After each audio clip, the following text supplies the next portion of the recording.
नमस्कार। आज हम एक बहुत ही दिलचस्प पड़ताल करने वाले हैं। हम ये पता लगाएंगे कि किसी भी कंपनी की जो कीमत हमें दिखती है, क्या वो उसकी असली कीमत है या फिर सच्चाई कुछ और ही है।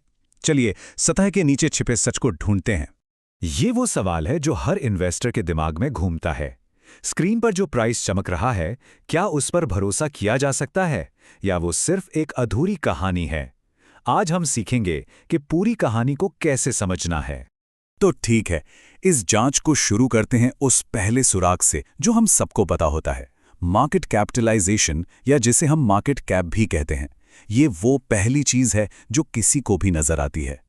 देखिए, मार्केट कैप का सीधा सा मतलब है कि अगर किसी को आज के आज पूरी कंपनी खरीदनी हो तो उसे कुल कितने पैसे देने होंगे।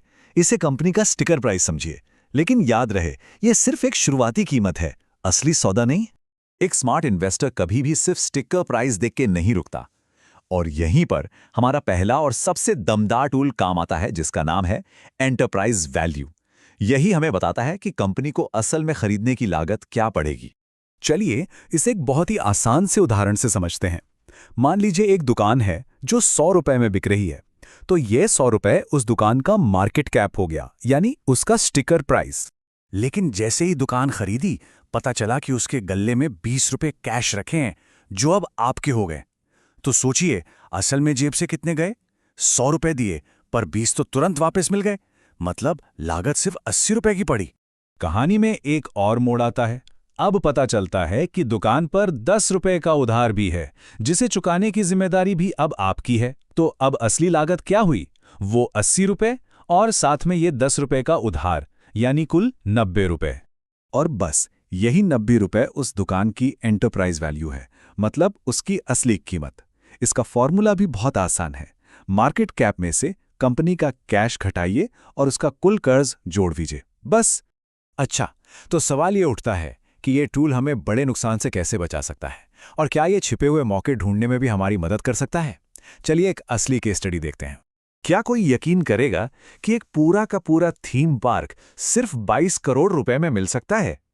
कुछ साल पहले एडलैब्स एंटरटेनमेंट का मार्केट कैप स्क्रीन पर यही दिखा रहा था। सुनने में तो ये एक जबरदस्त डील लगती है ना? लेकिन रुकिए, जैसे ही इसकी एंटरप्राइज वैल्यू की जांच की गई तो असलियत सामने आई। कंपनी पर 1000 करोड़ से भी ज्यादा का भारी भरकम कर्ज था। तो असली कीमत 22 करोड़ नहीं, बल्कि 1100 करोड़ रुपए से भी ज्यादा थी। देखा कैसे एंटरप्राइज वैल्यू ने एक बहुत बड़े धोखे से बचा लिया। ये तो हुई धोखे से बचने की बात, पर क्या एंटरप्राइज वैल्यू मौके भी दिखा सकती है? बिल्कुल, कभी कभी किसी कंपनी की एंटरप्राइज वैल्यू नेगेटिव भी हो जाती है। अब इसका क्या मतलब हुआ, चलिए जानते हैं। नेगेटिव एंटरप्राइज वैल्यू का मतलब है कि कंपनी के पास उसके मार्केट कैप और कर्ज को मिलाकर भी ज्यादा कैश है।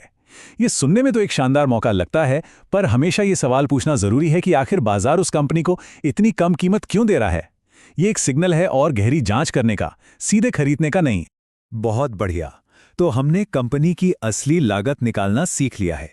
अब अपनी जासूसी किट से एक और जरूरी लेंस निकालते हैं, जो हमें कंपनी की पूरी और सही तस्वीर देखने में मदद करेगा। जरा इस चार्ट पर नजर डालिए। ये टाटा मोटर्स का उदाहरण है। अगर हम सिर्फ भारत का बिजनेस देखें, यानी स्टैंड अलोन आंकड़े, तो सेल्स करीब 70,000 करोड़ दिखती है। लेकिन जैसे ही हम इसमें उनकी विदेशी कंपनी जैगुआर लैंड रोवर को भी शामिल करते हैं, यानी कंसोलिडेटेड आंकड़े देखते हैं, तो सेल्स सीधा 3 लाख करोड़ के पार चली जाती है। तस्वीर पूरी तरह बदल जाती। तो सबक बिल्कुल साफ है। किसी भी कंपनी की असली ताकत और उसके बिजनेस का सही साइज जानना हो तो हमेशा कंसोलिडेटेड आंकड़ों का ही इस्तेमाल करना चाहिए। स्टैंड अलोन आंकड़े अक्सर एक अधूरी कहानी बताते हैं। चलिए अब अपनी किट में एक खास टूल शामिल करते हैं। ये एक ऐसा टूल है जो कुछ खास तरह की कंपनियों को परखने के लिए ही बना है। इसका नाम है प्राइस टू बुक रेशियो या पीबी रेशियो। इसको ऐसे समझते हैं, बुक वैल्यू का मतलब है कि अगर कोई कंपनी आज अपना सारा सामान बेच दे और अपना सारा कर्ज चुका दे, तो हर शेयर के हिस्से में कितना पैसा आएगा। और P/B रेशियो बस ये बताता है कि बाजार उस किताबी कीमत से कितने गुना ज्यादा पैसे देने को तैयार है। अब सबसे दिलचस्प बात, P/B रेशियो कोई जादू की छड़ी नहीं है जो हर ताला खोल दे।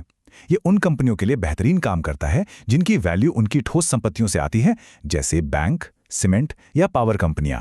लेकिन ये आईटी या बड़े ब्रांड वाली कंपनियों के लिए बहुत भ्रामक हो सकता है, क्योंकि उनकी असली कीमत उनके ब्रांड और टेक्नोलॉजी में होती है, जो अकाउंटिंग की किताबों में ठीक से नजर नहीं आती। जैसा कि हम इस टेबल में देख सकते हैं, अलग अलग बैंकों के P/B रेशियो की तुलना करके ये अंदाज़ा लगाया जा सकता है कि बाजार किस बैंक की संपत्ति को कितना महत्व दे रहा है। ये एक ही इंडस्ट्री की कंपनियों की आपस में तुलना करने का एक बहुत ही असरदार तरीका है। तो आज की इस पूरी जांच पड़ताल से हमने सबसे बड़ा और सबसे ज़रूरी सबक क्या सीखा, चलिए इस पर बात करते हैं। सबक ये है कि इन्वेस्टमेंट में कोई एक जादुई नंबर या फॉर्मूला नहीं होता। असली कला इस बात में है कि हमारे पास एक पूरी टूल किट हो और हमें ये पता हो कि किस कंपनी के लिए कौन सा टूल इस्तेमाल करना है और क्यों। तो एंटरप्राइज वैल्यू और पीबी रेशियो जैसे टूल्स हमें आंकड़ों के पीछे की सच्चाई तो दिखाते हैं, लेकिन ये हमें एक आखिरी और बहुत ज़रूरी सवाल पर लाकर छोड़ देते हैं। अगर नंबर ही सब कुछ नहीं है, तो किसी भी कंपनी में वो कौन सी एक अनदेखी क्वालिटी है जिसे एक इन्वेस्टर को हमेशा खोजना चाहिए? सोचिएगा ज़रूर।